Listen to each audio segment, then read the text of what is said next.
Bom dia, bom dia, bom dia! Nós estamos começando a nossa live de sábado.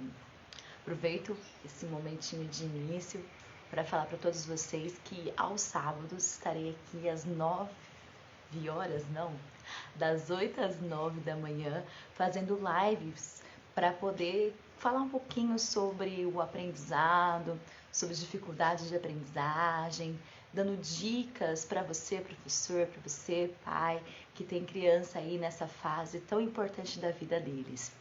E aproveito também para poder falar que às quintas-feiras estarei fazendo sempre séries de lives, inclusive vamos iniciar a série Meu Filho Não Gosta de Estudar. O que será que a gente pode fazer para ajudar essa criança a gostar de estudar? O tema de hoje da nossa live é letra feia, nem sempre é pressa ou preguiça. Você conhece alguém que tem letra feia? Alguém que tem pressa para poder escrever? Que o caderno não tá muito bonitinho, que as letras sobem, descem, que fica meio borrado as letrinhas. Vamos falar um pouquinho sobre isso nessa manhã então de sábado. Tudo começa com o nosso amiguinho celular. A cada dia, o uso do celular como ferramenta de brincadeira para as crianças tem prejudicado o desenvolvimento motor delas. Por quê? Porque a tela do celular, quando você vai fazer jogos, você usa apenas esse dedinho aqui, né? São poucas pessoas que às vezes utilizam os polegares para digitar, ou né, a maioria vai fazendo mesmo com um dedinho só, e os jogos em si também estimulam a usar apenas o indicador. E a gente precisa desenvolver todos os dedinhos, desenvolver toda essa musculatura, que vai dar então né, a nossa coordenação motora fina, que é tão importante para quando a gente vai pegar o lápis, pegar a caneta para poder escrever. Então, as crianças elas devem ser estimuladas a brincar com jogos que façam utilizar os músculos das mãos, todos os músculos. É um brincar de massinha, vai fazer essa movimentação. É o jogo de peças, pode ser de tabuleiro ou peças de encaixes que vão fazer este movimento.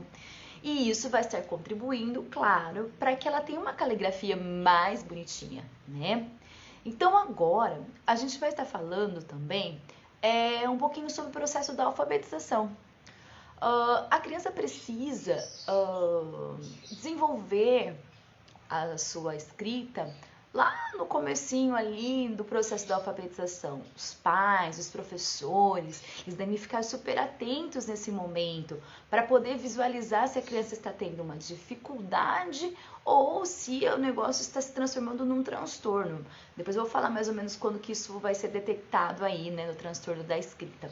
Mas o uso de caderno de caligrafia, aquelas escritas, aquelas cópias da lousa que ficam ali 10, 15 minutos copiando, tem se tornado cada vez menos frequente nas escolas, não é mesmo? Hoje em dia, caderno de caligrafia eu acho que nem é pedido mais na lista escolar. E as crianças, elas vão então estar tendo essa dificuldade para poder treinar. Então, como é que eu vou estimular essa criança em casa para poder treinar? Eu vou comprar um caderno de caligrafia, vou fazer ela ficar fazendo horas e horas e horas e horas e horas e horas na escrita? Não, você pode estimular a criança fazendo várias outras coisas. Oi, Ná! E aí, a gente tem como dica aqui para essa manhã estimular a criança a brincar de massinha, pular uma amarelinha, pular corda, praticar um esporte, aprender a tocar um instrumento musical, estimular ela a fazer né, a dança. Tudo isso vai estar contribuindo sim para o desenvolvimento motor dela. Para que quando ela for lá escrever, praticar, ela tenha essa facilidade. Então, a ideia é não ficar apenas incentivando a escrita no caderno várias e várias horas. Isso precisa acontecer sim. Usar um caderninho de caligrafia, incentivar a escrita no caderno, pautado, para a criança ter essa organização, sim, deve ser feita. Tá? tá? Mas também tem que ser estimulado todas as outras coisas ao longo aí desse aprendizado da criança. Então, estimular a mobilidade motora é muito importante. E aí, né, o assunto nosso é falar um pouquinho sobre a disgrafia. Porque a disgrafia, ela não é uma questão de inteligência. Uma criança que tem o transtorno da disgrafia, ela é inteligente sim, tá? Porque a disgrafia é um transtorno específico da aprendizagem. Vai prejudicar a escrita, porque vai estar desenvolvendo, né, ali vai ser a falta, né, das habilidades da coordenação motora fina, e isso vem porque tem um distúrbio neurológico, tá? E aí a criança não vai ter só dificuldade para escrever letras, ela vai ter dificuldade para escrever números, vai ter dificuldade para escrever palavras, tá? Então, de 5 a 20% das crianças do mundo tem algum problema de escrita, tá? Algum déficit de escrita. E a disgrafia é uma dessas características que vão aparecer, desses transtornos que vão aparecer, tá? O que eu tenho para falar para vocês é que a disgrafia, ela ocorre durante o período de gestação. A criança já nasce com a disgrafia, ela não é adquirida. Os estudos eles apontam que é mais comum a disgrafia ser em meninos do que em meninas. E ela vai ser detectada na infância depois do processo de alfabetização.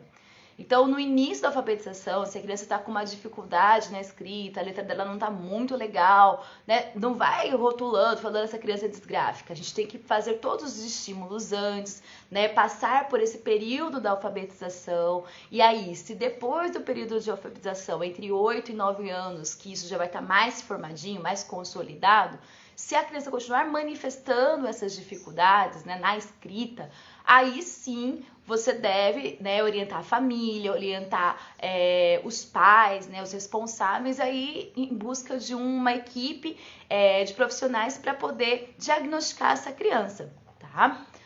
O centro do problema da criança com disgrafia é o sistema nervoso, tá? Mais precisamente nos circuitos neurológicos responsáveis pela escrita. Então, uma criança que tem disgrafia, ela vai precisar fazer várias e várias terapias e acompanhamentos para que ela desenvolva sua coordenação motora. Por isso é muito importante, durante todo o período da criança na escola, durante o processo de alfabetização e após esse processo de alfabetização, estimular a criança da forma motora. Na coordenação motora fina, na coordenação motora global, a criança precisa ser estimulada para que não haja a dúvida, será que foi falta de estímulo ou será que é um transtorno?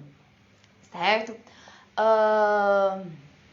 É importante lembrar, né, que essas crianças que passam por essa avaliação, né, de profissionais para entender se ela tem a disgrafia, ela pode ter outras complicações neurológicas, né? Então, por isso que tem que passar por uma equipe multidisciplinar. Então, ela tem que passar por um neurologista, tem que passar por um psiquiatra, tem que passar por um psicólogo, para poder ter a certeza que não tem alguma coisa com essa dificuldade de escrever associada com o TDAH, ou associada com a dislexia, tá? Que vai dar aí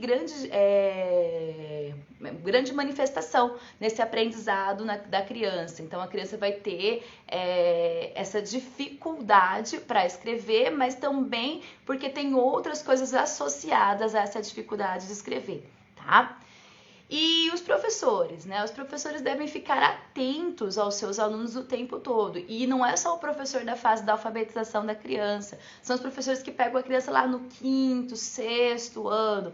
Porque às vezes lá no Fundamental 1 não foi detectado, né, que é uma disgrafia. Não foi, como é que fala, procurado ajuda, a família achou que a criança realmente, como o título da minha live, né, que a criança tem preguiça, que ela tem pressa, ela quer acabar muito rápido, né, e o fato, como eu disse, que se manifesta mais em meninos, ainda fica mais ainda. Não, os meninos são mais relaxados, eles não querem nada com nada, né, eles querem terminar rápido tudo para poder brincar, né? E as meninas já são mais caprichosas, por isso que elas têm as letras mais bonitinhas. Calma, menina também apresenta disgrafia, tá? Então aparece mais nos meninos, mas as meninas também podem ter. né? E aí a menina, quando ela tem, ela se sente mal, porque às vezes a pessoa fala, nossa, mas você é uma menina tão bonita, né? Toda delicada, e tem uma letra tão feia, como assim? Né? Então, essas questões a gente tem que tomar muito cuidado na hora de incentivar a criança a melhorar na escrita. Então, né, faça tudo o que você puder para estimular essa criança no ensino fundamental 1, também lá no ensino inicial, ensino da educação infantil, faça a criança se desenvolver de forma motora, né, de forma ampla, de forma da coordenação motora fina. E aí, o que vai acontecer? Lá no processo de alfabetização, você vai ter a certeza de que essa criança ela não está com uma dificuldade. E aí você vai poder orientar melhor a família, né? Então, quando chega para um professor de Fundamental 2 a criança, às vezes as crianças mudam muito de escola, né? Então, a gente não sabe como que foi esse estímulo lá atrás. Então, o professor que recebe esse aluno, agora estamos no início de ano, né? Recebe esse aluno, tem que ficar muito atento. As crianças, como eu já disse, que têm a disgrafia, elas são extremamente inteligentes. Então, elas vão ouvir você explicar a matéria, elas vão poder participar da aula de forma brilhante. E aí você fala assim, tá bom, tá super certa essa sua resposta, super gostei, agora coloca no caderno. E aí você vai andando pela sala, você vai vendo o que os alunos estão colocando, e aí você volta naquele ano e fala, peraí, mas você ainda não escreveu? Ah, professora, eu esqueci o que eu acabei de falar. Aí você tenta forçar ele a lembrar, mas vai, vamos lá. Isso, é isso mesmo. Lembrou? Lembrei. E aí você vai dar uma atenção para outra pessoa da classe e tal. Quando você volta de novo, cadê? A resposta no caderno, na apostila. E aí você pega e fica bravo para a criança. Poxa, você não quer fazer? Nossa, você vai deixar o seu caderno em branco, vou te mandar lá para a diretoria, que aí lá você vai completar a sua apostila, o seu caderno, você vai fazer lá agora. Você não quer fazer aqui, quer ficar conversando, não sei o que, né? Você já sabe a resposta. Ai, ai, ai. Essa criança, ela prefere, às vezes, receber essa bronca do que ela ser julgada pela escrita lenta dela. Ela prefere receber essa bronca do que ser julgada pela letra feia que ela possui. Ela prefere receber essa bronca do que a professora falar que ele não sabe escrever gramaticalmente correto. A autoestima dela já está abalada. Mas ela acha que fazer isso faz com que ela continue com a autoestima melhor. Os amigos vão achar ele bacana. Ele tá contrariando a professora, ele não tá querendo fazer as atividades. Mas ele tem a dificuldade de fazer atividade. Ele é inteligente. E aí, o que você vai fazer? Vai ficar brigando com ele? O que você pode fazer é pedir para que ele faça depois com mais tempo em casa. Você fala assim, ó, eu sei que você sabe a resposta. E eu quero que você faça essa resposta. E amanhã eu quero ver, tá? Você vai poder ir para casa, você vai poder fazer com calma, você vai poder responder do jeitinho que você for. Você vai lembrar com calma. Ele vai poder chegar em casa, fazer, né? Consultar algumas dúvidas que ele tem de forma ortográfica, montar a resposta dele e trazer para você com tranquilidade. E aí você vai ver, poxa, realmente ele conseguiu escrever aquilo que ele me falou. Então, não apresse uma criança que às vezes te respondeu de forma correta e depois ela não quis passar no papel. Ela tem a dificuldade motora. E aí, como é que eu vou saber? Faz uma atividade bacana com eles de recortar. Faz uma atividade bacana com eles de colar. Uma atividade de dobrar. Você vai ver essa criança fazendo com facilidade? Com certeza não. Eles vão ter dificuldade de dobrar. Eles vão ter dificuldade de recortar. Eles vão ter dificuldade de colar. E aí você vai falar, poxa, não é uma dificuldade, uma falta de vontade de fazer lá a minha apostila, o meu caderno, preencher. Ele tem a dificuldade motora. E aí, ao longo das aulas, vocês têm que propor atividades que eles façam cada vez mais isso. Manipular ali os dedinhos, os músculos das mãos, para que eles consigam. A criança pode nascer com a disgrafia? Sim. Pode nascer sim com a disgrafia e a descalculia, tá bom? E o que vai acontecer, gente, nesse momento, é que o professor tem que ficar muito atento, tá? Para que a criança não desanime ao longo do processo dela escolar, da caminhada dela escolar. Ela tem um monte de coisa para fazer, um monte de coisa para aprender. Então estimule ele a responder sim oralmente, né? Fale para ele que ele falou de forma maravilhosa, que ele acertou a resposta, né? Exalta essa capacidade que ele tem de falar aquilo que ele sabe, né? Faça algumas atividades, brincadeiras de jogos que sejam, como é que fala? Avaliativos, né? Então, é a chamada oral? Você pode dar esse nome, chamada oral. Ou você pode fazer uma brincadeira de perguntas e respostas valendo nota. E a criança vai estar adquirindo notas e mais notas por ela saber falar a resposta correta. A gente sabe que muitas das escolas, elas desejam o papel, elas desejam a resposta escrita também como fonte de avaliação. Então você faz os dois, né? Porque aí a criança vai saber que ela já tem uma nota garantida por ela saber falar e que ela consegue também, do jeito dela, expressar aquilo na escrita, tá? E se for necessário, na hora da correção da prova, chamar essa criança para pertinho e falar assim: o que você quis me dizer aqui com essa resposta? Ajuda, tá? E aí você não precisa fazer só com esse aluno, você pode fazer com todos, né? Na frente, para que todo mundo veja que você está dando uma atenção, não é para esta criança, mas é para todo mundo, né? Olha, eu não entendi muito a sua ideia que você colocou aqui no papel, né? O que você quis dizer com essa palavra aqui? Às vezes ele fez alguns, como é que fala? Algumas ideias, jogou ali algumas ideias, mas ele não conseguiu formar a frase, né? Não conseguiu formar a palavra, travou ali, como é que se escreve essa palavra? E eu não sei, eu vou fazer uma outra aqui na frente, tá? Então, tenha esse cuidado. O professor precisa, né, observar com carinho, para que ele consiga incentivar a criança, incentivar ali, né, esse desenvolvimento motor dele. Então, não é só escrevendo que a gente desenvolve a nossa coordenação motora fina, é praticando um monte de outras atividades. E aí, né, se você é um professor especialista, você pode conversar com os outros professores para que eles também desenvolvam atividades diferentes na sala, né? Você pode dar essas dicas para eles também. Olha, eu assisti, né, uma live que diz que a gente tem que desenvolver um pouquinho mais as habilidades dos nossos alunos, quando eles têm dificuldade ali na hora de escrever, de colocar no papel. Fala com o professor de educação física, fala com o professor de artes, para eles poderem estimular cada vez mais a criança. E vai ficando atento, né? A gente sabe que nós estamos passando por uma pandemia e que muitas dessas crianças ficaram em casa, né? E elas não tiveram a quantidade de estímulos necessários para poder ter essa habilidade motora da escrita. Então, às vezes não é uma disgrafia, pode ser uma falta de estímulo. Então, a gente tem que ficar muito atento e sempre promover essas atividades para poder observar as crianças. Nós estamos começando esse ano, né? Muitas escolas estão já 100% presenciais, outras estão aí planejando como que vai ser o melhor retorno. Então, é importante conhecer as crianças, é importante sempre estar fazendo essas atividades para entender e poder ajudar, tá? Então, nessa live, eu queria dizer para vocês, assim, com muito, né, deixar, assim, muito claro que não é sempre que a criança não quer escrever que ela é uma criança rebelde. Quando uma criança tem uma letra feia ou uma letra, né, retocada, que ela não tem capricho, que ela tem preguiça, pode ser alguma coisa mais séria, né? E ela vai precisar de ajuda, sim, de uma equipe multidisciplinar.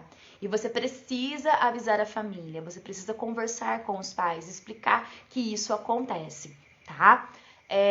Agradeço a participação de vocês. As nossas lives aos sábados serão lives curtinhas, porque a gente sabe que aos sábados vocês têm um montão de coisa para fazer, pai, mãe, professor, mas comecem amanhã já entendendo um pouco melhor, né, como que funciona esse processo de aprendizagem. Começa entendendo essa manhã, né, começa a entender um pouquinho melhor o seu filho, o seu aluno, fica com essa pulga aí atrás da orelha de vocês, e fica pensando.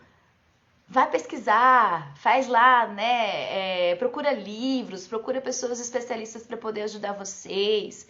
E aí, né, ao longo da semana, vai trabalhando com o seu aluno.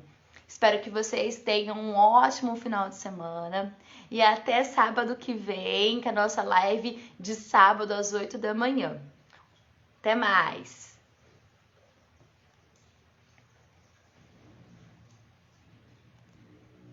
Muito obrigada. Tchau, tchau.